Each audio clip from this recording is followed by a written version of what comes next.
The chamber is open and full of whispers. It's October 31st, 1980, and in a small room above the Hogshead Inn in Hogsmeade, Sybil Trelawney, a woman who barely understands her own power, barely believes in it herself, utters a prophecy. And on the other side of that door, listening through the keyhole, is a wizard who will reshape the entire course of the wizarding world based on what he hears. But here's the thing. In the timeline we know, in the universe where Harry Potter defeats Voldemort, that prophecy is about a baby who will be born. A child born to two people who have thrice defied the Dark Lord. Born in July. Born to love each other. What if that baby never existed? What if, when Voldemort heard those words, born to those who have thrice defied him, born as the seventh month dies, he was hunting for a child that no prophecy had ever actually predicted? What if the entire foundation of the First Wizarding War was built on a misunderstanding, a miscalculation, a single choice that no one, except two people, ever saw coming? This is that story. This is the timeline where Lily Evans, the brightest witch of her generation, chose not the man who would become her husband in legend and memory, but the man who would have died for her. This is what happens when Severus Snape is not rejected, not spurned, not left alone in the cold. This is what the wizarding world becomes when Lily Potter never exists, because Lily Snape does instead. Part 1. The Beginning. September 1971. The Hogwarts Express is always the same. It arrives at platform 9 3/4 every 1st of September, with the kind of theatrical punctuality that only Dumbledore's Hogwarts can manage. First-year students board in a state of controlled chaos, some excited, some terrified, all of them utterly unprepared for what awaits them. Among them are two students who will never know, on this day, that their lives are about to become irrevocably entangled. Severus Snape boards with the kind of deliberation that suggests he's trying to take up as little space as possible. There's something in the way he moves, a wariness, a guardedness, that marks him as someone already bracing for conflict. His robes are slightly too large, slightly too worn. His black hair falls in front of his eyes like a curtain drawn against the world. He's 11 years old, and he already looks like he's fighting a war that hasn't been declared. He finds a compartment near the back of the train, away from the noise and the boisterous energy of other first years. He sits by the window and watches Diagon Alley disappear into the distance. At almost the exact same moment, Lily Evans boards with a completely different kind of energy. She's practically vibrating with anticipation. Her red hair is tied back neatly, her robes are perfectly pressed, and there's something fundamentally bright about her. Not just her coloring, but the way she carries herself, the way she moves through the world with curiosity and confidence. She's Muggle-born, and she's about to enter a world she's only read about in letters. She's 11, and she's ready to take it by storm. Lily moves through the corridors of the Hogwarts Express with purpose, peeking into compartments, looking for a group that seems friendly, welcoming. She finds a compartment with a girl who will become her best friend. But that's not our story. Or rather, it's not the part of our story that matters for this timeline. What matters is that, about 5 minutes later, Lily realizes she's forgotten her trunk in the first compartment she checked. She backtracks, moving through the crowd of students, and opens a door at random. "Sorry, is anyone sitting?" She starts, and then she sees him. Severus Snape looks up from his book, an advanced potions text, far beyond first-year curriculum. And for a moment, they simply look at each other. Lily sees a boy who looks like he's already decided the world is against him. Snape sees a girl who looks like she hasn't yet learned to be afraid. "There's space," Snape says quietly. And then, as if he's already regretting the admission of kindness, he adds, "If you want it." Lily sits down. They don't talk much during that first train ride, but there's something in the way Snape doesn't immediately return to his book. There's something in the way Lily asks him what the potions text is about, and he actually answers. There's something in the silences between them, not awkward, but thoughtful.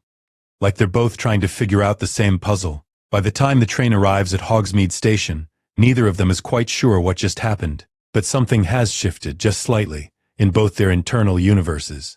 Then comes the sorting ceremony. Snape is called forward. The sorting hat barely touches his head before it shouts, "Slytherin!"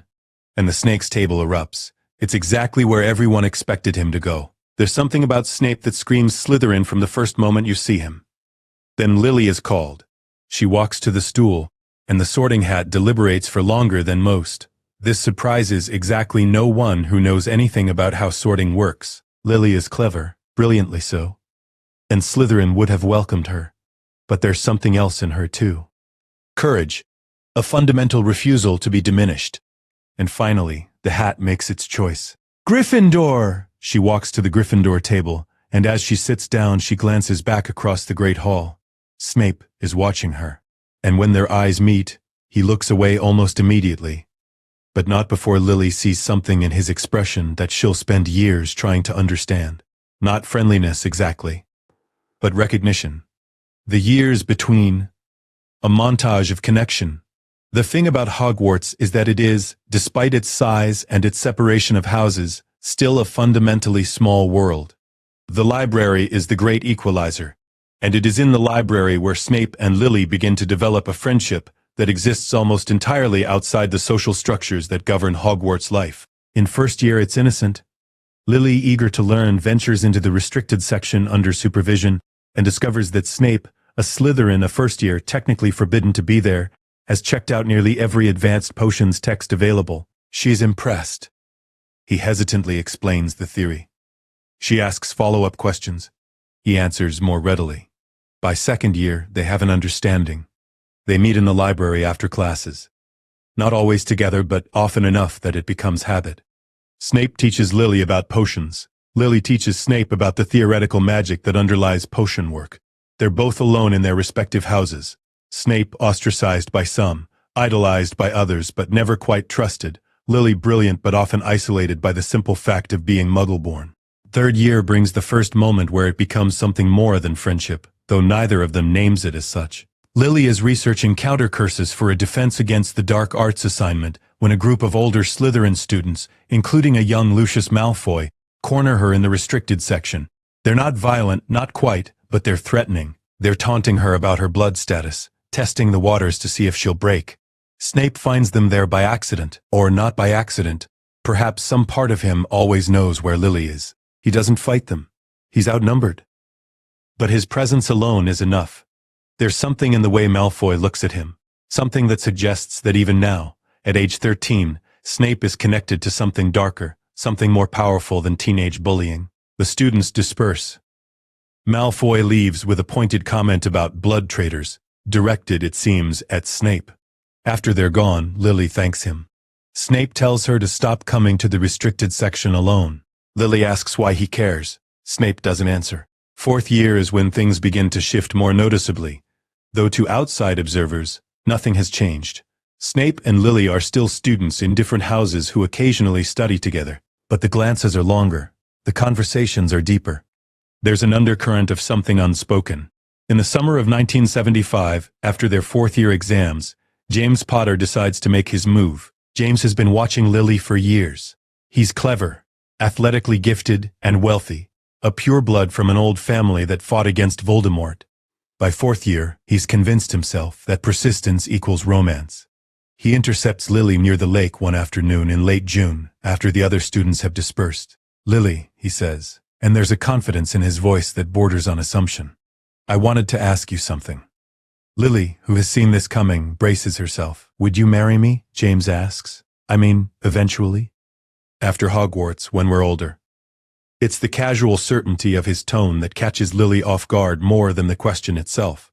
He's not asking if she might consider it. He's asking when, not if. Lily struggles for words. "That's quite a question, James. But you haven't said no," James observes, and there's hope in his voice. "I haven't said yes either," Lily replies carefully. I need to think about it." James, interpreting this as an invitation rather than a postponement, nods happily. "Think away. But Lily, there's no one else in this school that makes more sense than you. You know that, right?" After he leaves, Lily sits by the lake for a long time. She hasn't told anyone about Snape. Not her best friend, not the other Gryffindors, no one. What would she say? That she spends hours talking to a Slytherin in the library? That there's a boy who reads like she does, who understands the way magic works at a fundamental level, who makes her feel less alone. That sometimes, when he looks at her, she feels seen in a way that terrifies and comforts her in equal measure. She doesn't know what it means yet. She only knows that the thought of committing to James Potter, of settling into what everyone expects of her, feels wrong. And the thought of a life without Snape in it feels like a tragedy. The turning point. 5th year, winter. 1975 to 1976. The atmosphere at Hogwarts in 1975 is heavy with tension. Voldemort's power is growing. Death Eaters are recruiting more openly. Parents are sending urgent letters about safety precautions. Teachers are speaking in lower voices. And in the dungeons, in the darker corners of the castle, young wizards are making choices that will echo through the rest of their lives. Lucius Malfoy has decided that Snape would make an excellent recruit. It's not a matter of force. Not yet. It's a matter of careful grooming. Malfoy knows Snape's history, knows that he's poor, knows that he lives in a place called Spinner's End in a Muggle neighborhood, knows that despite his brilliance, Snape has every reason to feel that the wizarding world is closed to him. Malfoy knows that Snape is lonely, and Malfoy has convinced himself that he can use that loneliness as a key. With the autumn of 1975, Malfoy and his friends begin to invite Snape to gatherings, nothing serious at first. Just conversations, just discussions about the future, about power, about the way things should be. They flatter him. They tell him that his potential is wasted among people who don't understand him. They suggest that there are ways to gain power, to matter, to belong. And Snape, who has spent his entire life being made to feel that he matters to no one, begins to listen. By November, he started wearing robes that have a certain cut to them, robes that mark him as someone considering the darker paths. He's begun to distance himself from his conversations with Lily. He still meets her in the library, but there's a guardedness to him now, a tension that wasn't there before, Lily notices. She's too clever not to. In early December, during the late-night study session in the library, she finally asks him directly, "Severus, what's happening with you?" "Nothing," he says immediately, without looking up from his notes. "That's not true," Lily replies. "You're different. You're colder. And you're spending time with Malfoy and those people. I don't understand why." Snape sets down his quill with deliberate care. When he looks at her, there's something defensive in his expression, something almost angry. "You don't understand," he says quietly. "You who has everything handed to you. You don't understand why someone might want to find a place where they actually belong. Is that what you think they're offering you?" Lily asks, and there's a kind of desperation in her voice. "A place to belong? Severus, they don't care about you. They care about what you can do for them." "There's a difference." "Perhaps," Snape says coldly. "But at least they notice me." The words hang between them. "I notice you," Lily says softly. Snape closes his eyes for a moment, as if fighting something internal. "That's not the same thing. When this war escalates, and it will, what you've noticed about me won't matter. What will matter is power, and they can offer me that." He stands to leave, and Lily doesn't try to stop him. For the next 3 weeks, Snape actively avoids her. He sits with Malfoy in his circle. He attends gatherings in empty classrooms where the talk turns darker, where Death Eater ideology is discussed with increasing openness. Malfoy is practically celebrating. He's convinced Snape is nearly ready to take the mark, and Snape is terrified. Because here's the thing that no one outside of Snape's own head understands. He doesn't actually believe in any of it.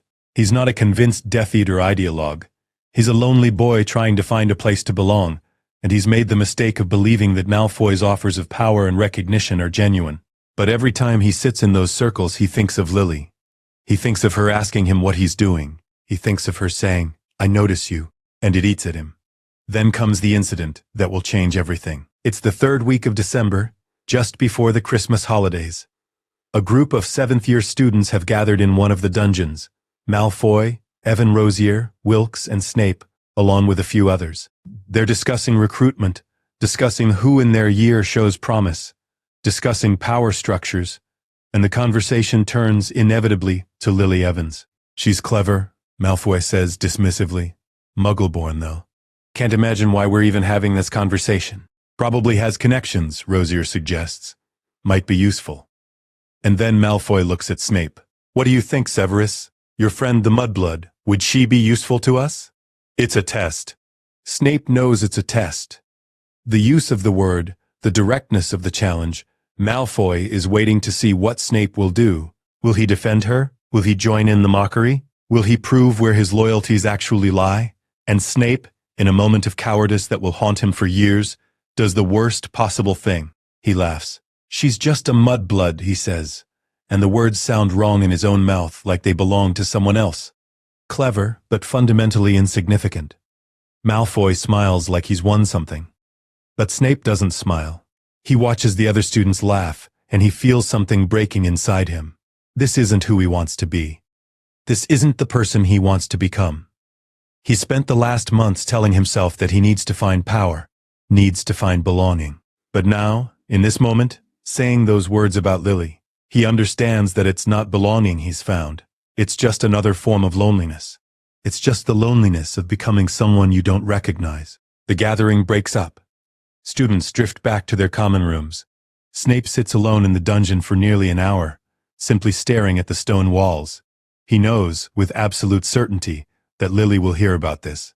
There are always people listening, always gossip traveling through the castle, and when she hears that he called her a mudblood, she will understand what he's become, or what he's trying to become. She will understand that he's chosen a path that leads away from her, and she will let him go. He's not prepared for what actually happens. The confrontation. The choice. Lily hears about it within 6 hours. A third-year girl who was passing through the dungeons happened to hear the conversation, and by dinner, half of Gryffindor knows that Snape has called her a mudblood. The news spreads with the kind of speed that gossip has in a school, simultaneously everywhere and nowhere, repeated and embellished until everyone has a slightly different version. She sits through dinner without eating, her mind racing. She feels betrayed, humiliated, and, worst of all, not particularly surprised. She'd suspected for weeks that Snape was drifting toward the darker elements of the school. She'd hoped she was wrong. She'd hoped he was stronger than the temptation. She'd been stupid enough to hope that whatever was growing between them was stronger than his need to belong. She was wrong. By evening, after dinner, she's made a decision. She doesn't seek Snape out in the library, doesn't wait for him to come to her. Instead, she intercepts him in one of the castle hallways, grabs his arm, and drags him into an empty classroom. "Did you?" she demands, not bothering with preamble. "Tell me you didn't." Snape's face goes white. "How did you—" "Everyone knows," Lily says, and her voice is shaking. "Which I suppose was the point, wasn't it? You wanted everyone to know that you've thrown in with them, that you've decided what you really think of me." "It's not," Snape starts. But Lily cuts him off. "You know what the worst part is?" she continues. "It's not that you said it. It's that I don't think you even believe it. I think you said it because you're so desperate to belong to something, to matter to someone, that you're willing to say anything. You're willing to become anyone. You're willing to destroy the one person who actually—" Her voice breaks. "The one person who actually sees you, Lily," Snape says, and his voice is desperate now, the facade of the cold Slytherin completely shattered. "I didn't mean it. I didn't—" "You didn't think?" Lily asks sharply. "Or you didn't care?" "I was trying," Snape struggles for words. "Malfoy was testing me. I thought if I didn't go along with it, if I defended you, he'd know that he'd use it against me. He'd use it against you. And so you sacrificed me instead," Lily says coldly. "No," Snape says, and there's an intensity in his voice now that makes her stop. "I sacrificed myself. That's what I didn't understand until I heard myself say it. The moment I said those words, I became exactly what I didn't want to become. I became the kind of person who throws away the only thing that matters to me for the approval of people I don't even like." He takes a step toward her. "Lily, I have spent my entire life feeling like I didn't matter, like there was no place in the world where I belonged. And then I found the library, and I found you, and for the first time I didn't feel alone. I didn't feel like I had to become someone else to be worthy of notice." Lily is silent. "I know what I did," Snape continues. And now there's a kind of desperate clarity in his voice. "I know that I hurt you. I know that I betrayed your trust, and I know that I deserve for you to walk away and never speak to me again. But I'm asking you, I'm begging you, don't let me do this. Don't let me become what they want me to become. Because if you're not there, if I don't have something to hold on to that's good and true and real, then I will become everything I'm afraid I am." The vulnerability in his voice is almost unbearable. Lily has never heard Snape sound like this. Completely stripped of defenses, completely honest, and she realizes in that moment that this is the real choice, not the one between accepting him or rejecting him, but between allowing him to drown in darkness or throwing him a lifeline. "If you're asking me to save you," she says quietly, "you're asking the wrong person." Snape's face closes. "But," Lily continues, I will be there. I will be your reason not to drown. If you want that, if you're willing to actually choose it, instead of just talking about wanting to choose it. I choose it, Snape says immediately. I choose you. I choose this. I choose... He stops correcting himself. I'm going to Dumbledore. I'm going to tell him everything. About Malfoy, about the recruiting, about all of it. I'm going to get out of this, and I'm going to find another way. Dumbledore will protect you, Lily says quietly. He's known for a while that you're talented. He'll use you. I know, Snape says. But at least it will be a choice. My choice. Lily reaches out and takes his hand. Then we make it together. Whatever comes next. For a moment they simply stand there, in an empty classroom in Hogwarts Castle, two fifth-year students who have just made a choice that will reshape the entire course of their lives. The aftermath and the path forward. 1976 to 1978. After that night, everything changes and nothing changes. On the surface, life at Hogwarts continues as it always does. Students attend classes. The Quidditch season continues. House points are awarded and lost. But beneath the surface, there's a fundamental shift. Snape distances himself from Malfoy and his circle, and Malfoy, understanding exactly why, watches him with the kind of cold fury that suggests Snape has made a powerful enemy. But Snape no longer cares about Malfoy's approval. He doesn't care about belonging to that world. What he cares about is the library after hours. He cares about the stolen moments in the library, in empty classrooms, in the room of requirement once he figures out how to find it. He cares about Lily. Dumbledore, who misses very little that happens in his castle, approaches Snape in January of 6th year. The conversation is brief and to the point. I understand you have information, Dumbledore says quietly. Snape provides it. Names, dates, recruitment tactics, Death Eater ideology as it's being preached to younger students. And in return? Dumbledore asks, not unkindly. Protection, Snape says quietly. For myself. And for Lily Evans. Dumbledore's eyes, behind his half-moon spectacles, are infinitely sad. He understands in that moment exactly what Snape has become and what he will need to become. He sees the boy's love for Lily like a candle burning in the darkness, and he understands that it's probably the only thing that will keep Snape from being consumed by the darkness entirely. I can offer you both, Dumbledore says. But understand, Severus, that protection in times of war is not a guarantee. It's merely a promise to do what I can. I understand, Snape says. What Snape doesn't fully understand yet is that Dumbledore is already thinking ahead. He's already seeing the shape that the war will take, already understanding that spies will be necessary, already calculating the cost. Lily, in the meantime, has made her own choice. Through her connections. Her parents are both ministry employees, and her older sister is dating a young Auror. She's managed to make contact with the Order of the Phoenix. By 6th year, she's actively helping with safe house arrangements, carrying messages, doing small but important work for the Resistance. She and Snape don't talk about it directly. It's too dangerous. But they both understand the implicit bargain. They're both choosing to fight Voldemort, both choosing to work against him, both putting themselves at risk. The fact that they're doing it together, that they have this shared purpose, makes all the difference. 6th and 7th year pass in a blur of academic work and hidden moments. Snape and Lily graduate in the spring of 1978, both at the top of their class. Snape takes a position as a teacher at Hogwarts. Dumbledore has arranged this, understanding that Snape needs a position from which to observe and report on Death Eater activity among the students. Lily accepts a position with the Ministry that's actually a cover for her order work. In the summer of 1978, they marry. The ceremony is small and secret, held in a safe house with Dumbledore present as the only official witness. Lily's parents attend, but they're not Ministry affiliated, so they can be kept somewhat separate from the official record. There's no great celebration, no announcement in the Daily Prophet. They're married and unmarried simultaneously, married in the eyes of those who matter, but carefully hidden from the world at large, because Voldemort cannot know. If Voldemort knows that Snape has married a Muggle-born witch, particularly one who's actively working against him, Snape's cover is blown. And Snape is too valuable as a spy for his cover to be blown. The Prophecy, October 1980. Time passes quickly in war.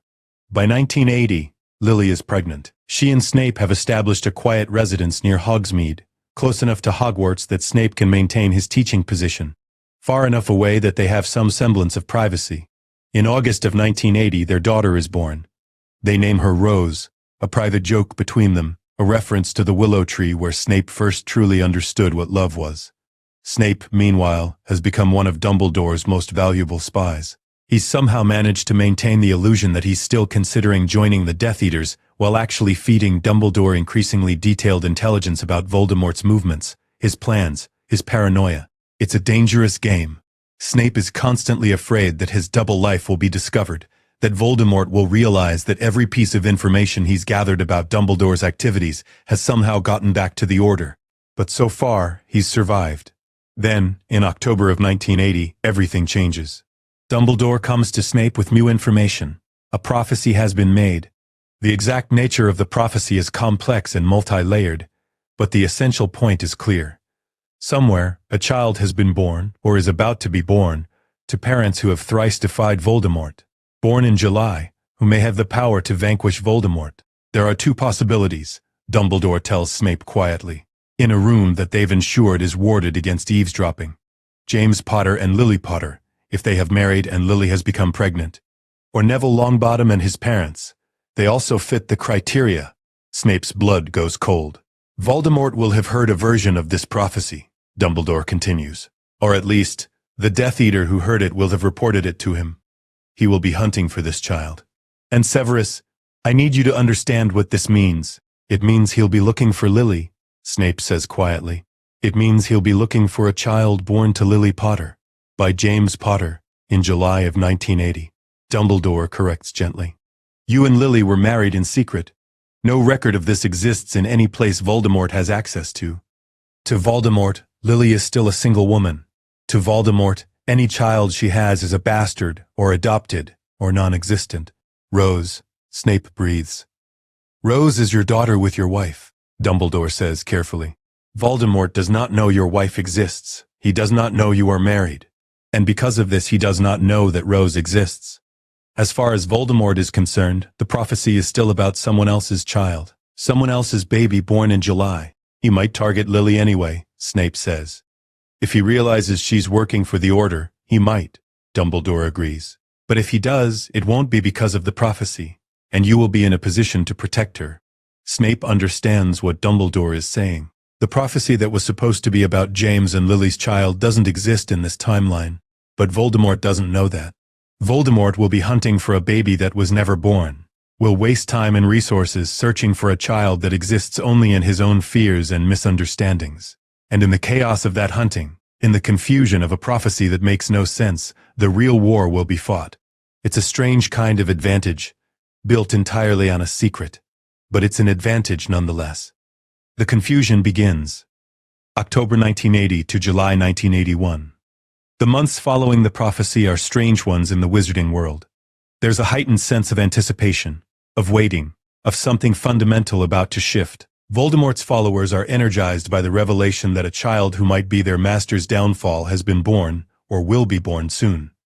Dumbledore's Order is equally focused, trying to piece together who the child actually is, where they might be, how best to protect them. But the very clarity of the prophecy's language, born as the seventh month dies, born to those who have thrice defied him, creates a specific expectation. Everyone is waiting for July. Everyone is watching James Potter, and any woman he might marry. This is where Voldemort makes his first critical error. Because everyone is so focused on July, so certain that the prophecy child will be born in July 1980 or July 1981, no one actually anticipates that the child might have been born in August. No one realizes that Rose Snape was born in August 1979, and is now almost 2 years old, sleeping in a cot in a house near Hogsmeade, while her parents attempt to maintain double lives that are becoming increasingly difficult to sustain. Snape's position as a Hogwarts professor is now his most valuable asset and his greatest liability. On one hand, it gives him legitimacy, access, a reason to be in Dumbledore's company. On the other hand, it means he must maintain the pretense of being a loyal Death Eater, or at least ambivalent toward the war. He must teach students who include the children of Death Eaters, must maintain their trust while actively working against their parents. It's an impossible balance, and the strain of it is beginning to show. Lily, meanwhile, is working deeper into Order operations. With Rose to care for, she's taken on more intelligence work and less active field work, a decision that both comforts and terrifies her. She's becoming known in certain circles as a brilliant analyst, someone who can piece together information and see patterns that others miss. But she's also becoming increasingly visible, which means increasingly vulnerable. By early 1981, the prophecy situation still hasn't resolved itself in Voldemort's mind. No child has appeared publicly. No James Lily child has been announced. And yet the prophecy clearly predicted one. This is where Voldemort's paranoia becomes dangerous. If the prophecy foretold a child born to parents who thrice defied Voldemort, and yet no such child has been publicly born, then perhaps the child is being hidden. Perhaps it's being kept secret. Or perhaps, and this is the thought that truly begins to consume Voldemort, perhaps the prophecy is more obscure than he's been led to understand. Perhaps the child has already been born and is currently unnoticed by the world. Voldemort begins to reconsider. The prophecy specified July. But Sybil Trelawney's exact words are crucial. Born as the 7th month dies. Does that mean born at the very end of July? Or could it mean born as July transitions to August? Could it mean born during the last days of July or the first days of August? The more Voldemort thinks about this, the more convinced he becomes that he's being hunted already. That the child who will be his downfall is already alive, already being protected, already learning magic. His response is twofold. First, he increases his direct intelligence gathering operations. He sends Death Eaters to interview Trelawney again, demanding that she clarify the prophecy. Trelawney, terrified and having given birth to a child of her own, not through prophecy but through ordinary circumstances, can provide no additional clarity. The prophecy has faded from her mind, as prophecies often do, leaving only the words she spoke while in trance. Second, and more dangerously, Voldemort decides to take action. If the child exists and is being hidden, then removing potential protectors might force the child into the open. If the child exists and has parents who thrice defied Voldemort, then those parents are probably active in the Order of the Phoenix. Eliminating them would not only remove threats to Voldemort's power, but might also drive the child, desperate, orphaned, angry, into revealing themselves. It's a twisted logic, but it makes a kind of sense in Voldemort's mind, and by late spring of 1981, Voldemort begins to give his Death Eaters increasingly specific orders, identify all witches and wizards who fit the criteria of thrice defied Voldemort, and eliminate them one by one. The pressure mounts. Summer 1981. Snape has never been more afraid. On the one hand, he's receiving increasingly detailed intelligence from Voldemort about targets. On the other hand, he's passing this intelligence directly to Dumbledore, which means watching Order members scatter, watching safe houses be abandoned, watching people he's come to respect flee for their lives. But what terrifies him most is the intelligence that never makes it to Dumbledore. The conversations that happen when Snape isn't present. The plans that are formed in rooms where he's excluded because Voldemort is becoming suspicious of his own inner circle, beginning to wonder if there's a traitor in his midst. And Snape, despite his careful work over the past years, has begun to feel the pressure of that suspicion. In June 1981, Voldemort summons Snape directly. It's the first time in months that Snape has been alone with the Dark Lord, and his heart is hammering so badly that he's terrified Voldemort will hear it. But Voldemort, consumed by his own thoughts, barely seems to notice Snape's presence. The prophecy, Voldemort says, more to himself than to Snape. The child is hiding. They must be. And yet James Potter makes no announcement. He has no wife, no pregnant woman, acknowledged in any social sphere, which means either the prophecy is not about James Potter, or, he pauses, and Snape forces himself to remain perfectly still. Or, Voldemort continues, the child belongs to a different parent entirely, one we have not yet identified. Tell me, Severus, in your teaching, in your observation of Hogwarts, have you noticed any young witches recently who seem to be pregnant? Any of my followers whose wives or daughters are carrying? Snape's mind races. This is the moment where everything could unravel. One wrong answer, one hesitation, and Voldemort might suspect him. No, my lord, Snape says calmly. Though it would be unusual for such information to be common knowledge. Pregnancies are often kept private, particularly among Order families. Precisely, Voldemort says. And there's a kind of feverish intensity in his eyes. Which is why we must assume the child exists and is being hidden. And if the child is being hidden, then the child's parents are almost certainly known to us. They're people we've had reason to watch, reason to suspect. He stands, pacing back and forth. I want you to focus your efforts on one specific task, Voldemort says. Infiltrate the Order's network through your position at Hogwarts. Discover who among them has recently had children. Discover who might be hiding a young child, not yet school age, but alive. Yes, my lord, Snape says, and inside his chest, his heart is breaking.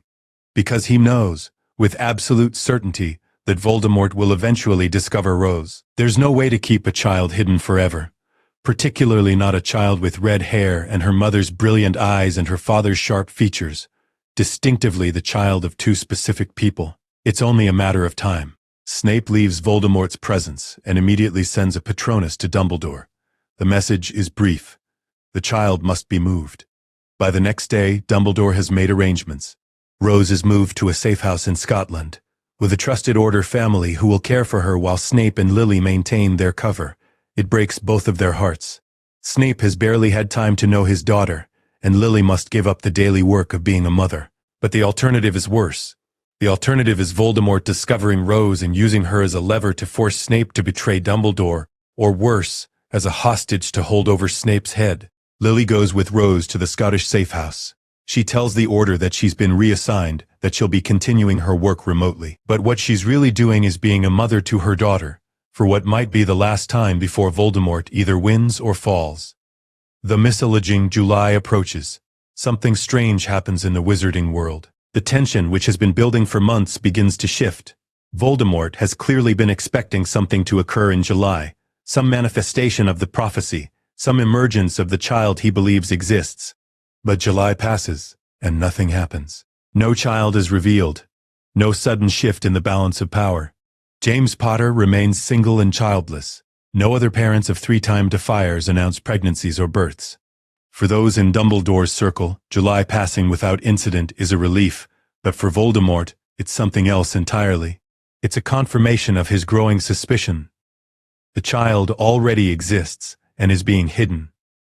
And now, having come to this conclusion, Voldemort makes his second critical error. He decides to eliminate his enemies preemptively. If he can't find the child who will be his downfall, then perhaps he can find the child's parents. And if the child's parents are among those who thrice defied him, then eliminating all such parents might force the child into the open, or might simply remove the child's protectors, leaving them vulnerable. By late July 1981, Voldemort begins giving orders for targeted assassinations. James Potter is among the first targets identified, though not for the reason Voldemort initially suspected. James Potter is a prominent Order member, has thrice defied Voldemort's forces, and is, despite his lack of wife or child, connected to prophecy through his long-standing claim on Lily Evans. If Lily is the mother of the prophecy child, with a different father, then perhaps destroying James is the first step in a larger strategy. This is where the timeline fractures into multiple possibilities. The branching. What happens to James Potter? Here's where we need to stop for a moment and really think about the implications of this timeline. In the original universe, in the canon we know, James and Lily Potter are killed on October 31st, 1981, by Voldemort himself. After Peter Pettigrew betrays their location, the prophecy causes Voldemort to hunt them specifically. And when he kills them, he attempts to kill baby Harry.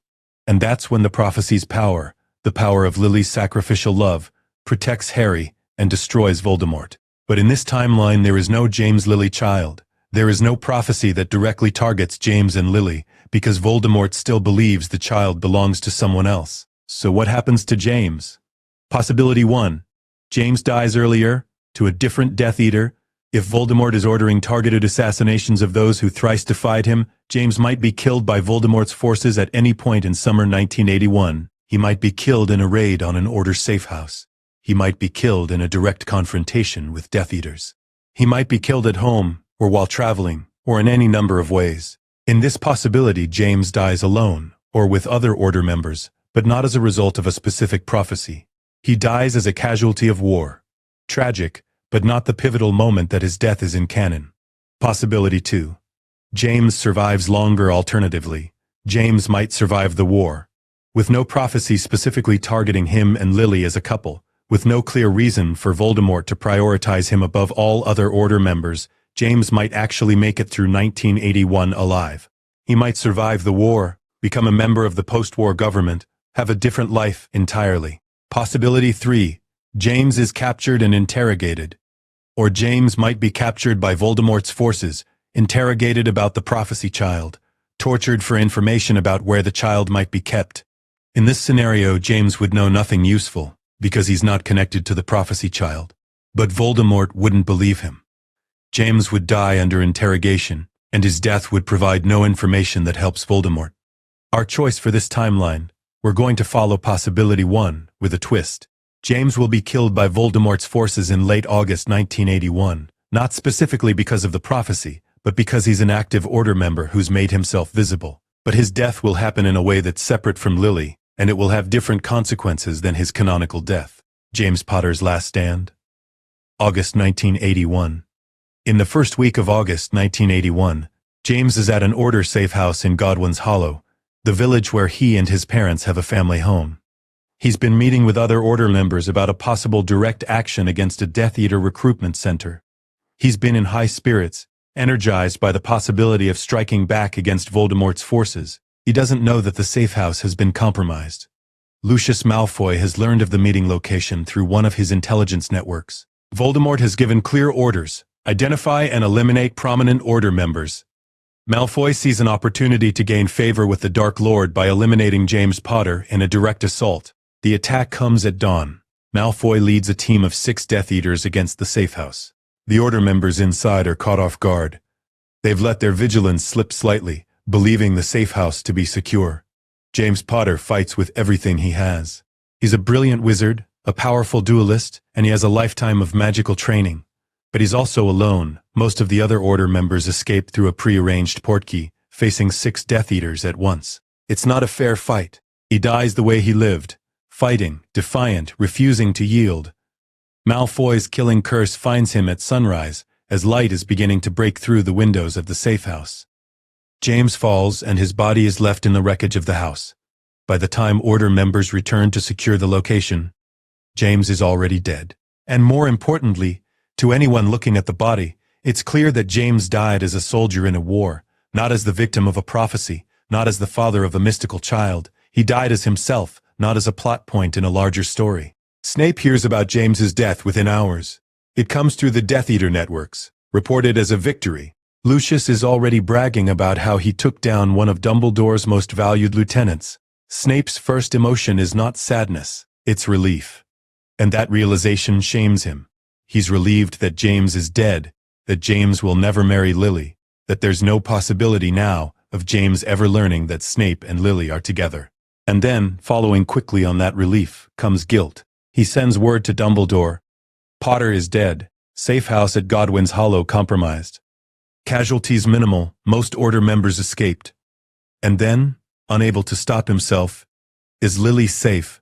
Dumbledore's response comes that evening: Lily and Rose are secure. Remain in position. Events are accelerating. The search intensifies.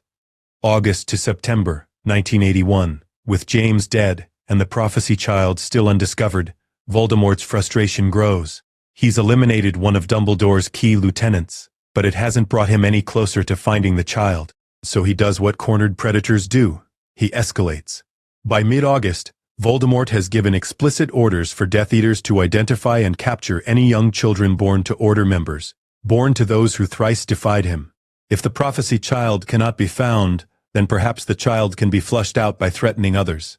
This is a desperately dangerous strategy, but it's also, in its way, logical. Voldemort is operating with incomplete information and a prophecy that doesn't seem to match reality. He's acting like a man trying to solve a puzzle where half the pieces are missing. Dumbledore, in response, orders a complete dispersal of Order families with young children. Every child under school age is moved to a prepared location, hidden behind layers of protective magic and secrecy.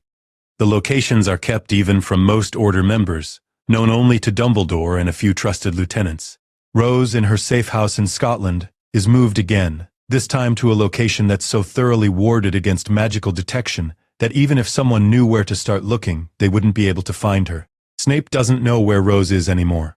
This is deliberate. Dumbledore has made the decision that it's safer if Snape doesn't know, that if Voldemort tortures Snape or uses legilimency on him, Snape won't be able to reveal Rose's location. Snape understands the logic, but it breaks something inside him nonetheless. He's now a man separated from both his wife and his daughter, living a lie every single day, pretending to be a Death Eater, while actually spying for the Order, unable to show affection or fear or any emotion that would give him away. Meanwhile, Lily is living as a fugitive, in hiding with her daughter, unable to leave the safe house, unable to contact anyone from her previous life, unable to know if Snape is alive or dead or captured. It's the cruelest form of torture, and it's self-imposed through their own choices and commitments. Voldemort's final miscalculation. September 1981. By September, Voldemort has come to a realization that is, in its own way, accurate. There is a child born to parents who fit the prophecy's description. But the child is not James and Lily's, and Voldemort begins to focus his attention on the only other candidates, the Longbottoms. Frank and Alice Longbottom have thrice defied Voldemort. They have a son, Neville, born in July 1980, right in the window the prophecy specified. And most importantly, they fit the profile of people who would hide a prophecy child. Voldemort begins to focus his forces on the Longbottoms. This is where the timeline begins to seriously diverge from canon, because in this universe, Voldemort is no longer certain about hunting James and Lily. He still wants them dead, their Order members, their threats, but he's no longer convinced that they're the parents of the prophecy child. But then, in late September, Snape receives a new order from Voldemort. "Bring me information on the Potter residence at Godwin's Hollow," Voldemort commands. "I want to know who visits, when they visit, what they do there. I want complete surveillance." Snape's blood goes cold. The Potter residence, the family home, has been left empty since James's death. It's a known location that Order members might use as a meeting place or safe house. "My lord," Snape asks carefully, "what is the purpose of this surveillance?" "The prophecy," Voldemort says. And there's something in his voice that suggests he's obsessed, that he's thought about this endlessly. "The prophecy mentions born to those who have thrice defied me. James Potter thrice defied me, so did Lily Evans. I no longer believe the child is theirs. But I believe the child might be hidden in places connected to them. I believe that Order members might lead me to the child." "Understood, my lord," Snape says. But what Snape understands is this. Voldemort is now convinced that the prophecy child exists, is in hiding, and might be connected to safe houses or locations used by the Order. And if Voldemort sends Death Eaters to surveil Godwin's Hollow, they might expand their search to other locations, other safe houses, other places where Order families might be hiding.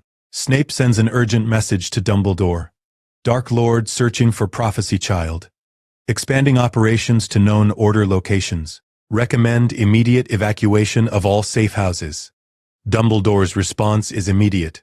"Agreed. Beginning full dispersal. Remain in place. Do not raise suspicion."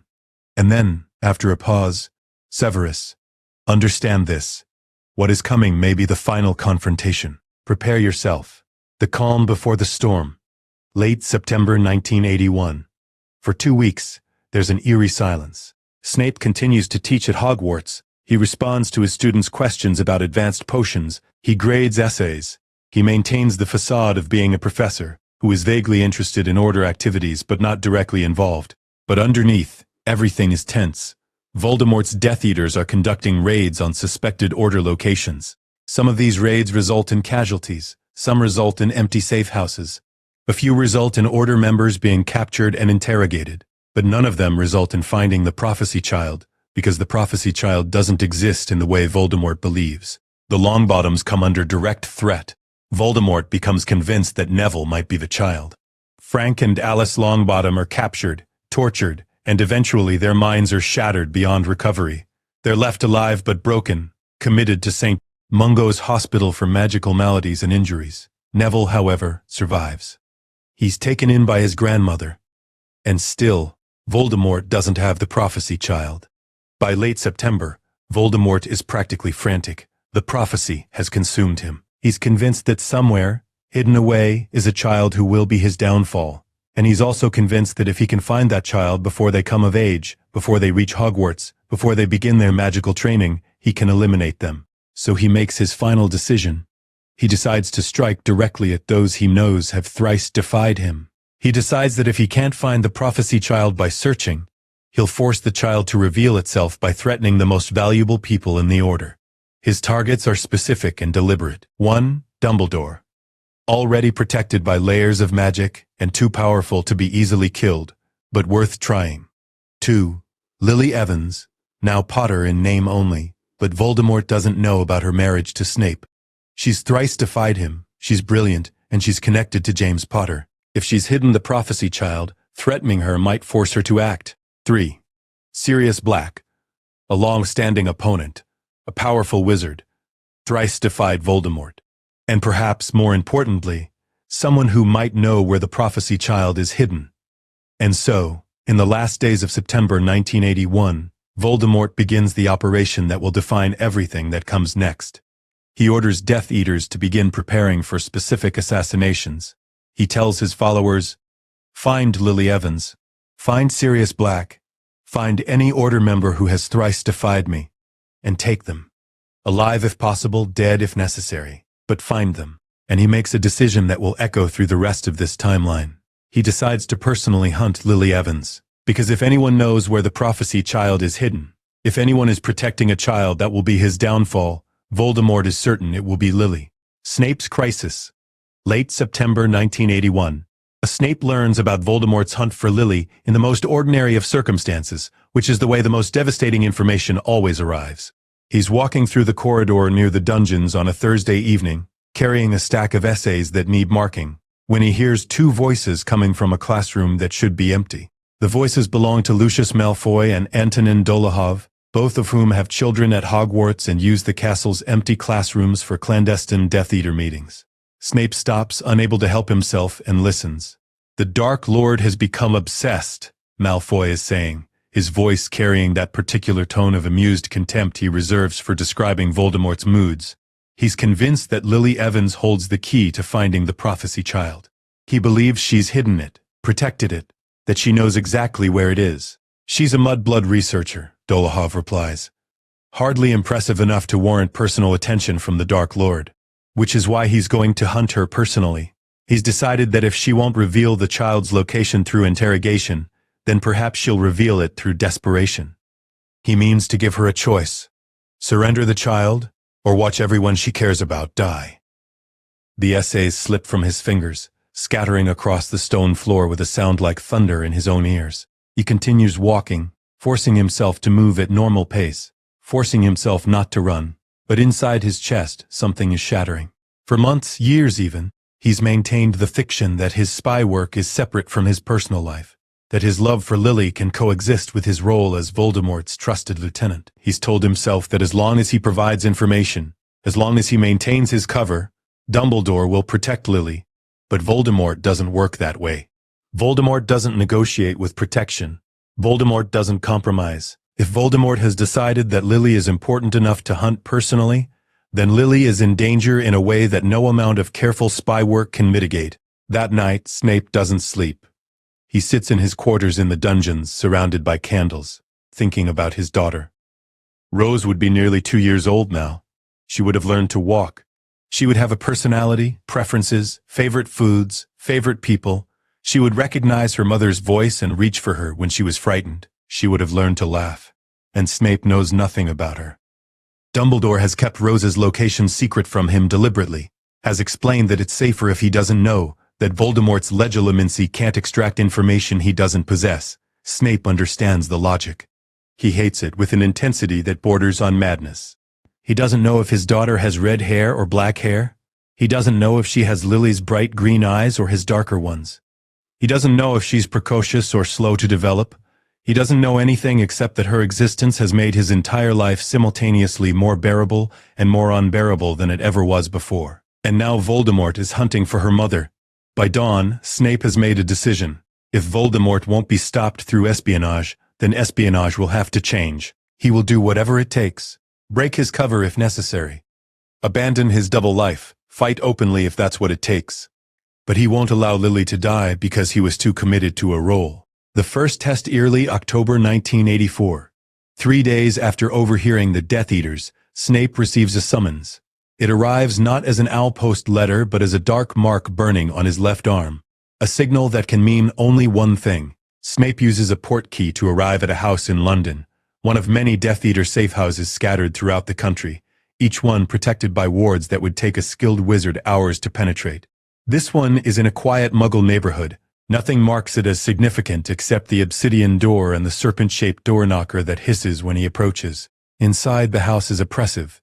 The furniture is dark wood, heavy and angular. The walls are covered in black silk that seems to absorb light, and in the drawing room Snape finds Voldemort with a dozen of his most trusted followers: Lucius Malfoy, Bellatrix Lestrange, Rodolphus Lestrange, Peter Pettigrew, and others whose names Snape has learned to fear over the years. A massive map is spread across an ebony table, marked with pins and notations in what appears to be Voldemort's own handwriting. The map shows England, Scotland, Wales, and Ireland, with certain locations highlighted in red. Severus, Voldemort says, and the way he says the name, soft, almost conversational, suggests that this is not casual. This is something Voldemort has been planning. I have a task that requires your particular skills. I am at your service, my lord, Snape says, and he bows slightly, the gesture automatic after years of practice. Lily Evans, Voldemort says, pointing to the map. The red dots seem to cluster most heavily in Scotland and the Welsh border country. She's become something of a ghost, haven't you noticed? Once a prominent Order member, now seemingly vanished from any location we can identify. I believe she's been taken into protective custody. Hidden? Protected? It's possible, my lord, Snape says carefully. His mind is racing, trying to anticipate where this is going. More than possible, Voldemort says. I'm certain of it. And I need someone to find her. Someone the Order has no reason to suspect of betrayal. Someone who might have been connected to her in the past, who might have access to information about her habits, her preferences, her hiding places. The implications of what Voldemort is suggesting crash down on Snape like a physical force. Voldemort is asking him to use his connection to Lily, the connection that Voldemort believes to be nothing more than an old-school acquaintance, to locate her. I will find her, my lord, Snape says, and he forces his voice to remain steady, even as the lie tastes like poison in his mouth. Good, Voldemort says, and he smiles. It's a smile that contains no warmth whatsoever. I thought you might say that. You see, Severus, I have been watching you, watching how diligently you serve, watching how you have climbed through the ranks of my organization, and I have come to believe that you might be capable of something most of my followers are not. You might be capable of genuine success, of finding what others cannot. He moves closer to Snape, and the dark eyes that stare at him are hypnotic, terrible, almost reptilian in their absolute lack of humanity. Find Lily Evans for me, Voldemort continues. Find her, and bring me information about her location, her protectors, her defenses, and in return, I will reward you with power beyond your current comprehension. You will sit at my right hand. You will be honored above all other followers. Thank you, my lord, Snape says, and he means it, because the promise of power is real. Voldemort never lies about such things, never makes promises he doesn't intend to keep, and that makes this moment infinitely more terrible, because Snape is about to disappoint his master in ways that might result in his own death. Begin immediately, Voldemort says. You have until the end of October. After that I will take matters into my own hands. Dumbledore's Gambit, mid-October, 1981. That evening, Snape risks everything by breaking protocol. He arranges a meeting with Dumbledore not through the usual channels, not through carefully orchestrated accidents or chance encounters, but through a direct, magical message. He uses a Patronus charm, something he rarely does because the memory required to create one is so painful that he typically avoids it, and sends a silver doe racing through the castle after hours. The Patronus carries a simple message: urgent, safe house Manchester. Tonight. 2 hours later, Snape is sitting across from Dumbledore in a dingy Muggle boarding house that smells of boiled cabbage and industrial cleaning solvents. It's the kind of place no wizard would ever think to look for anyone, which is precisely why Dumbledore would choose it. Voldemort has ordered me to find Lily, Snape says without preamble. He's given me until the end of October. After that, he'll move against her personally. Dumbledore doesn't look particularly surprised by this information. He simply nods, as though this confirms something he's already suspected. What did you tell him? That I would begin the search immediately, Snape says. But Albus, I won't actually be able to find her. I don't know where she is. You've made certain of that. Because if Voldemort uses legilimency on you, he cannot extract information you don't possess, Dumbledore says.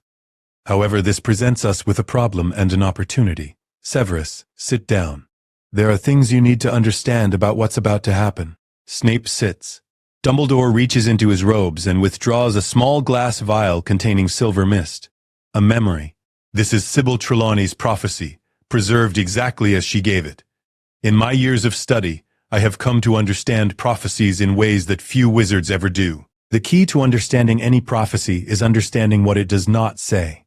What do you mean? Snape asks. The prophecy speaks of a child born to parents who have thrice defied Voldemort, born in July, marked as Voldemort's equal. Dumbledore says, Voldemort has been searching for this child for almost a year. And in his searching he has come to a terrible realization. The child does not appear to exist. Because Lily and I had Rose in August, Snape says quietly. Precisely, Dumbledore says. But Voldemort cannot accept this. His mind cannot accommodate the possibility that the prophecy might not apply to anyone currently alive. So instead he has constructed an elaborate narrative where the child exists but is hidden, where clever Order members are protecting it. And because he has constructed this narrative, he is now hunting for something that only exists in his own imagination. So what you're saying is... Snape begins. What I'm saying, Dumbledore interrupts gently, is that Voldemort is hunting a phantom, and we can use that phantom against him. Severus, I'm going to ask you to do something that will require you to betray me while serving me. I'm going to ask you to search for Lily. I'm going to ask you to report false locations to Voldemort. I'm going to ask you to participate, actively, in what you believe to be a hunt for a woman you love. No, Snape says immediately. I won't do it. I won't. You will, Dumbledore says, and his voice carries an authority that brooks no argument. Because if you don't, Voldemort will become suspicious. He'll realize that his hunt is futile. He'll stop searching for a phantom and start searching for the truth. And the truth, Severus, is that there is a prophecy child who has already defeated him, except there isn't one. The truth is confusion. The truth is that Voldemort's entire strategic framework is built on a misunderstanding. And so you want me to keep him hunting, Snape says bitterly. To keep him always one step behind, always believing he's close. I want you to keep him in motion, Dumbledore says.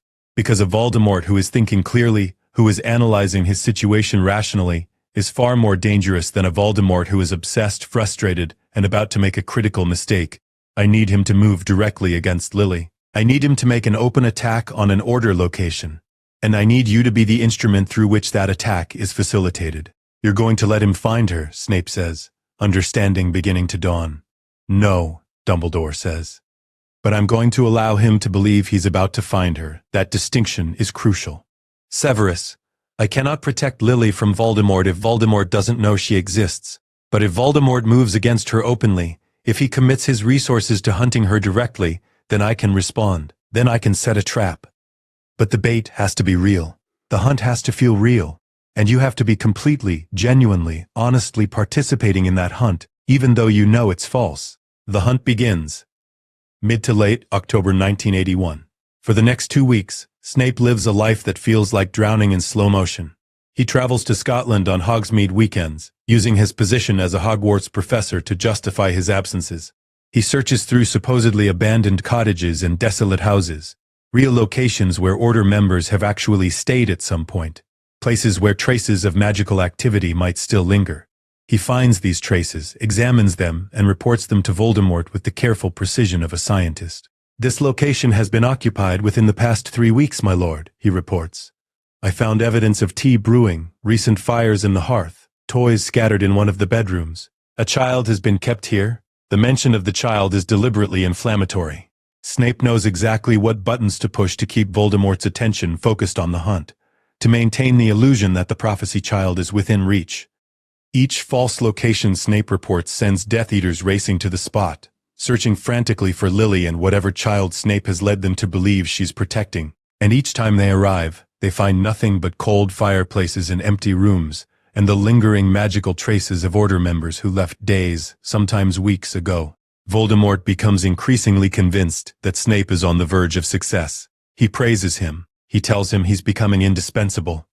He hints at dark secrets, at power Snape has never imagined, at rewards that will come when the hunt is complete. And with each praise, with each token of Voldemort's favor, Snape feels himself fracturing, because he's not actually hunting a phantom. He's actively, deliberately, with full knowledge and intent, participating in the hunt for the woman he loves. Every false location he reports brings Voldemort closer to understanding the truth about the prophecy.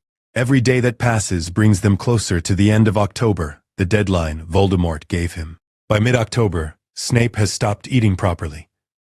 He teaches his potions classes with a kind of mechanical precision, his mind elsewhere, his voice sharp with an anger that has nowhere else to go. His students, even the Slytherins, even the ones who admire him, begin to notice that something is wrong. Professor Snape is becoming increasingly unstable. One afternoon, a student makes the mistake of asking a reasonable question about the preparation of a strengthening solution. Snape's response is so viciously cutting, so disproportionate to the minor error, that the student flees the classroom in tears. Afterwards, alone in his office, Snape sits in the darkness and realizes that he's beginning to lose control of the performance. The line between Severus Snape the spy and Severus Snape the man is becoming impossible to maintain. The breaking point. Late October 1981. On October 24th, 3 days before his deadline expires, Snape is summoned to Voldemort once more. This time the meeting takes place in Godwin's Hollow, in the abandoned Potter family home. The house is exactly as it was left after James's death. Dust on the furniture, a strange sense of interrupted life hanging over everything. Voldemort is standing in the drawing room, looking out the window at the gardens where James played as a child. "Your search has been thorough," Voldemort says without turning around. "You've given me 15 locations. You've provided detailed information about magical traces, about recent occupation, about the presence of children. And yet, Severus, each location has been empty when my followers arrived. How do you explain this?" Snape's heart stops. This is the moment where everything could collapse. This is the moment where Voldemort might decide that the hunt is false, that Snape has been deceiving him all along. "The Order has learned to move quickly, my lord," Snape says carefully. "Each time we identify a location, they evacuate before we can arrive. It's as though they know our movements." "Indeed," Voldemort says, and there's something almost thoughtful in his voice. "Which is why I've decided to change tactics. I no longer believe that hunting for Lily Evans is the correct approach. Instead, I'm going to make her come to me. I'm going to give her a choice, and I'm going to make that choice public enough that she cannot ignore it." "My lord, I don't understand," Snape says. "Of course you don't," Voldemort says. He finally turns around, and his red eyes meet Snape's. "But you will help me.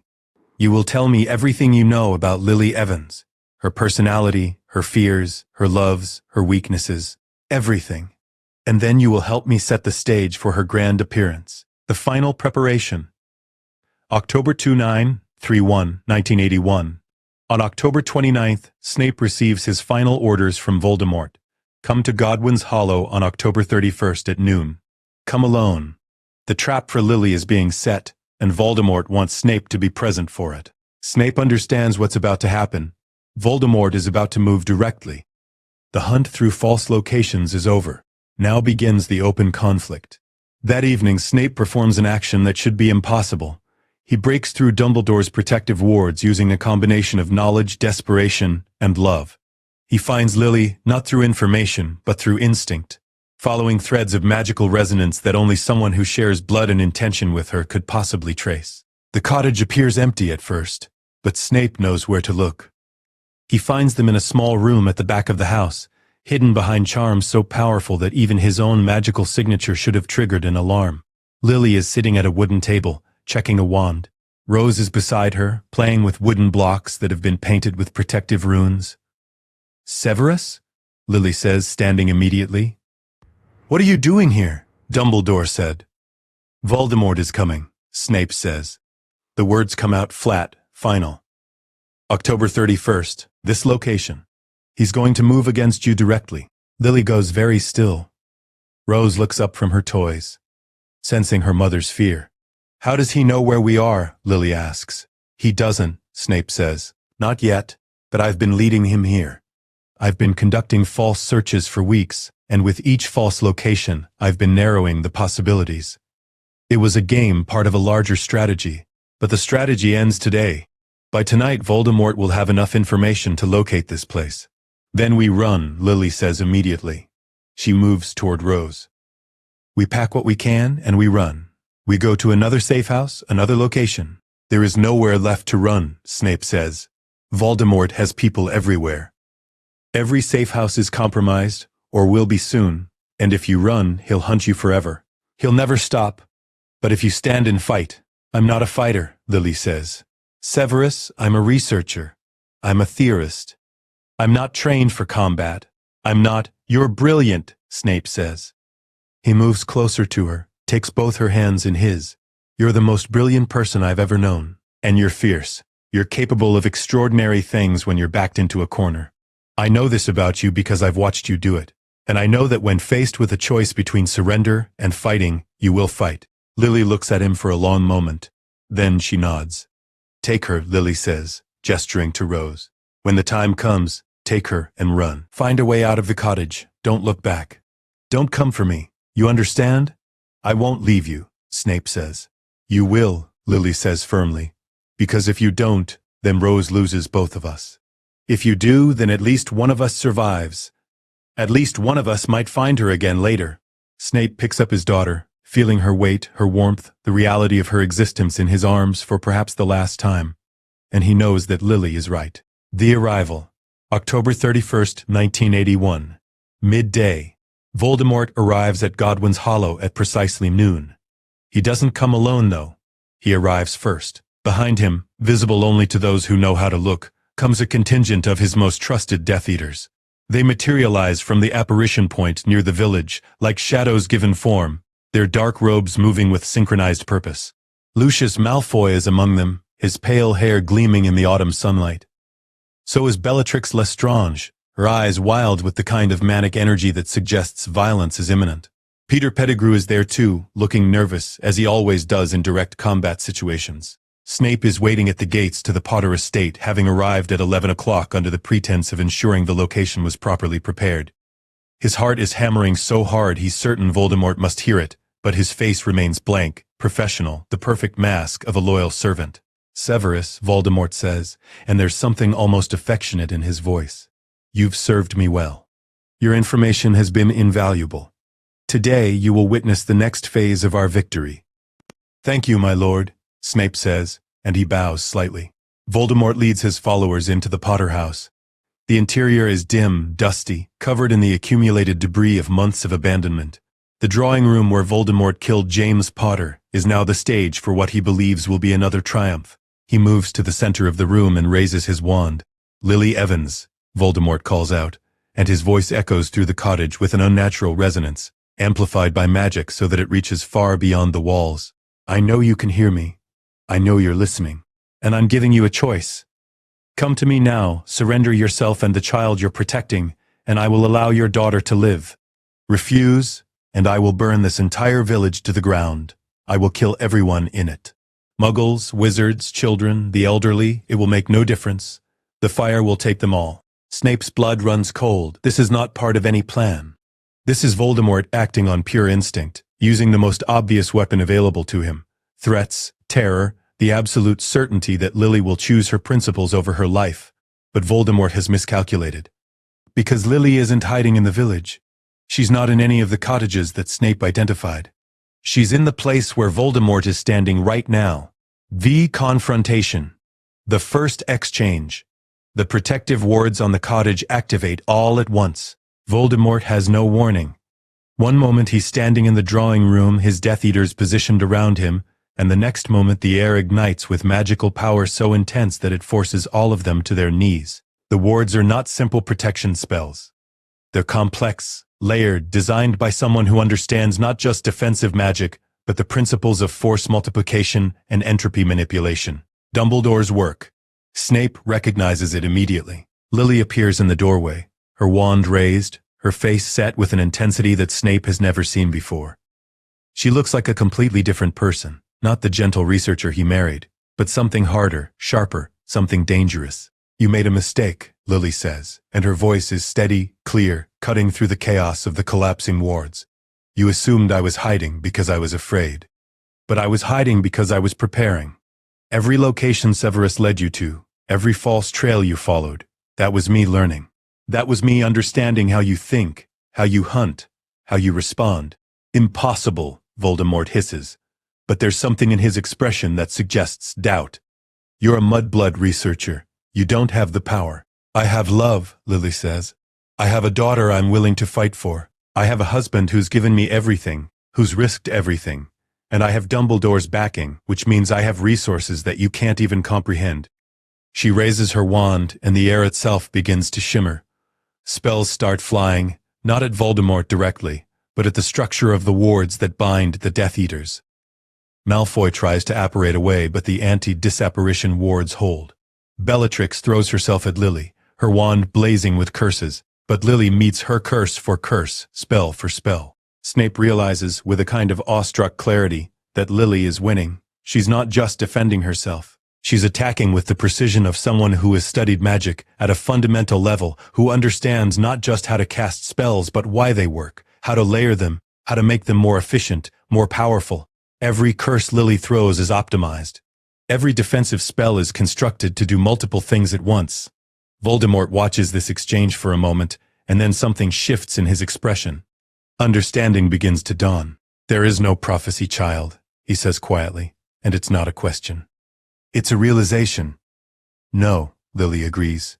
She's still fighting Bellatrix, still maintaining the wards that keep the Death Eaters trapped. The prophecy was always wrong. You were hunting for someone who never existed. You were building your entire strategy around a misunderstanding. "Then who is the child?" Voldemort demands, and there's a kind of desperate fury in his voice. "Who will vanquish me?" The prophecy said what you wanted it to say," Lily replies. "It said what your fear wanted it to say. But prophecies are tricky things, aren't they? They're not predictions of the future. They're just words spoken in a moment of magical overflow. And you decided to interpret them in a way that gave you an enemy to hunt. But your enemy never existed. Your enemy was always just a phantom. The prophecy's failure." The moment of truth, Voldemort's response is catastrophic. He doesn't try to defeat Lily through magic. Instead, he does something far more dangerous. He releases his rage directly through magic, through his connection to the very fabric of the wizarding world. It's the kind of magic that only the most powerful wizards can access. The kind that requires an absolute loss of control, combined with absolute magical power. The drawing room of the Potter house begins to collapse. The walls crack.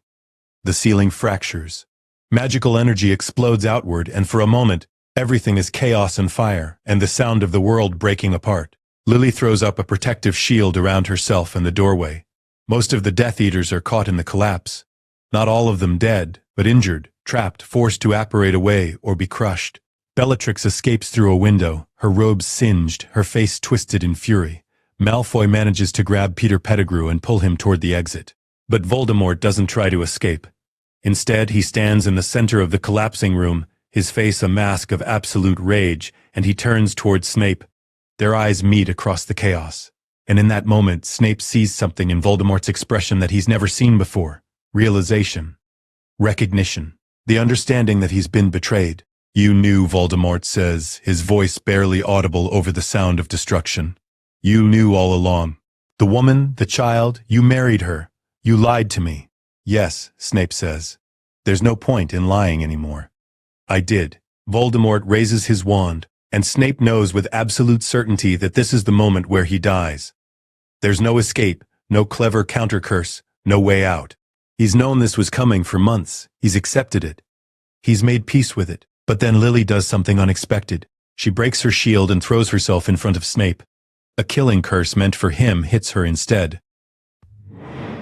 She falls, and there's a moment, just a moment, where the entire world seems to stop. Snape's choice, the final decision. Snape catches Lily as she falls. She's not dead, not yet, but the killing curse has done what it always does. It's severed her connection to her own magic, her own life force. She has moments, perhaps seconds. "Rose," Lily whispers, and her hand grabs Snape's robes. "Promise me. Promise me you'll get her out. Promise me you'll raise her. Promise me—" "I promise," Snape says, and he's crying for the first time in years. "I promise you, Lily. I swear it. I will get her out. I will raise her. I will make sure she knows who you were, what you sacrificed. But Lily is already gone." And Snape, in that moment of absolute grief and absolute clarity, makes a choice. He stands, leaving Lily's body behind. He turns to face Voldemort, who is still standing in the center of the collapsing room. And Snape does something that should be impossible for a man as skilled in occlumency as he is. He drops all his shields. He lets his mind open completely to Voldemort's legitimacy. He lets the Dark Lord see everything: his love for Lily, his devotion to Dumbledore, his years of espionage, his hatred for Voldemort, his fear for his daughter. He lets it all flood out like a beacon. And then, while Voldemort is distracted by the overwhelming emotional tsunami, Snape performs a single perfect apparition. He doesn't go far, just to the back room of the cottage where he'd held Rose that morning. The protective wards prevent Voldemort from following him there. And Rose is waiting, her small hand gripping a wooden block, her eyes wide with confusion and fear. Snape picks her up, pulls her close, and apparates again, this time to a location that only Dumbledore knows. The aftermath and what could have been, the final reckoning in the drawing room of the Potter house. Voldemort stands alone, his mind reeling from the psychic assault of Snape's open thoughts. The wards are failing. The building is collapsing. And for the first time in his life, Tom Riddle experiences something that might charitably be called doubt. The prophecy was wrong. The child he's been hunting doesn't exist. The woman he just killed wasn't the mother of his doom. She was the wife of his spy, the person who has been orchestrating his downfall from inside his own circle. And the spy has escaped with the child. Voldemort apparates away just as the ceiling collapses completely. The Potter house crumbles into rubble, and with it the body of Lily Snape, sacrificed not because of prophecy, not because of destiny, but because of love. Simple love. The most powerful magic in existence. The divergence. How this timeline differs from canon. In the timeline we know, Harry Potter survives Voldemort's attack through the magic of his mother's sacrifice, protected by ancient blood magic and the power of Lily's love for her son. This protection allows Harry to become the chosen one, the one destined to defeat Voldemort. In this timeline, there is no such protection. Lily's sacrifice saves Snape and Rose, but it doesn't create any magical shield that will protect them from Voldemort forever. And without a prophecy-protected child to serve as the Dark Lord's eventual nemesis, the war takes a very different shape. What happens next is this. Voldemort, faced with the realization that his entire strategic framework was built on a misunderstanding, becomes even more dangerous. He begins to consolidate power in a different way. He can no longer rely on the prophecy to give him something to hunt. Instead, he must hunt the Order of the Phoenix directly, methodically, systematically. The war becomes far bloodier than it was in the original timeline. Without a magical protection to rely on, without a prophecy child who might eventually defeat him, Order members are forced to rely purely on strategy and skill. And Voldemort, freed from the distraction of hunting a phantom, becomes capable of almost unprecedented destruction. James Potter, in this timeline, survives. He dies in August, yes, but as a casualty of war rather than as a result of prophecy.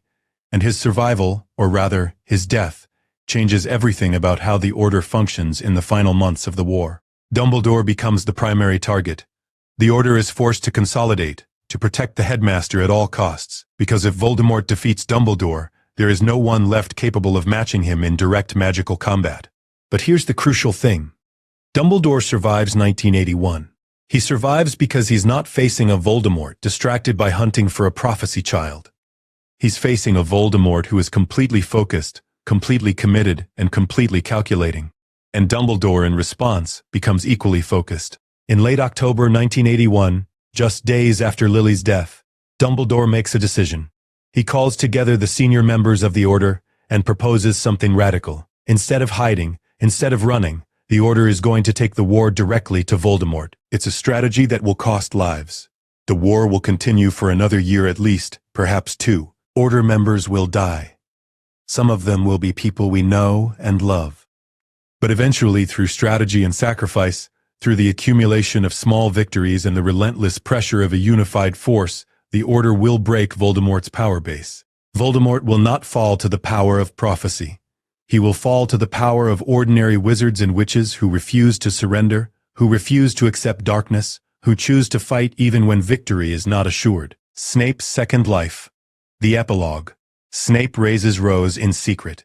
He takes a sabbatical from Hogwarts and goes underground, moving from safe house to safe house, keeping his daughter hidden from the war that rages around them. He tells Rose stories about her mother, stories about Lily's brilliance and her courage and her love.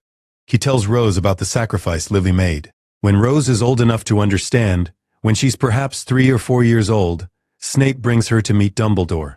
The headmaster looks at the child with an expression of infinite sadness. She has her mother's eyes, Dumbledore says quietly. She has her mother's mind too, Snape replies. She's brilliant already. I can see it. Then we must protect that brilliance, Dumbledore says. Severus, I have a proposal. When this war ends, and it will end, I promise you that, I want you to return to Hogwarts. I want you to teach, and I want you to raise Rose there, in the castle, in the place where her parents first found each other. I can't go back, Snape says. After everything I've done, you can, Dumbledore says firmly. And you will. Because Rose deserves to grow up in a place of learning and safety, and you deserve to have a life that extends beyond this war. The war ends in early 1982, not with a single dramatic confrontation, but with the slow accumulation of Order victories and the gradual realization among Death Eaters that their cause is lost. Voldemort survives, but weakened, stripped of his power, forced to hide in the margins of the wizarding world. Snape returns to Hogwarts. He becomes potions master once more, and he raises Rose Snape in the castle. Hidden in plain sight, a girl who is brilliant and fierce and kind, who loves her father desperately and grieves for a mother she never knew. The final question. What if? This is the question at the heart of this timeline. What if the prophecy had never been about a James Lily child? What if the entire foundation of the war had been built on a misunderstanding? What if love, genuine, sacrificial love, was enough to change the course of history without needing prophecy, without needing destiny, without needing the weight of a magical contract written in the fabric of the universe? In this timeline, it was. Lily chose Snape. That choice meant there would be no Harry Potter. That choice meant there would be no magical protection, no prophesied hero, no destiny-driven narrative that guaranteed good would triumph over evil. That choice meant that victory, when it came, would be hard-won, uncertain, and tragically expensive. But it came. And in its coming, it proved something fundamental about the nature of magic and love. That the greatest power in the world is not prophecy or destiny or magical contracts. It's the simple choice to love someone, to sacrifice for them, to refuse to accept darkness even when you're afraid. Lily Evans chose love, and in that choice, she changed everything.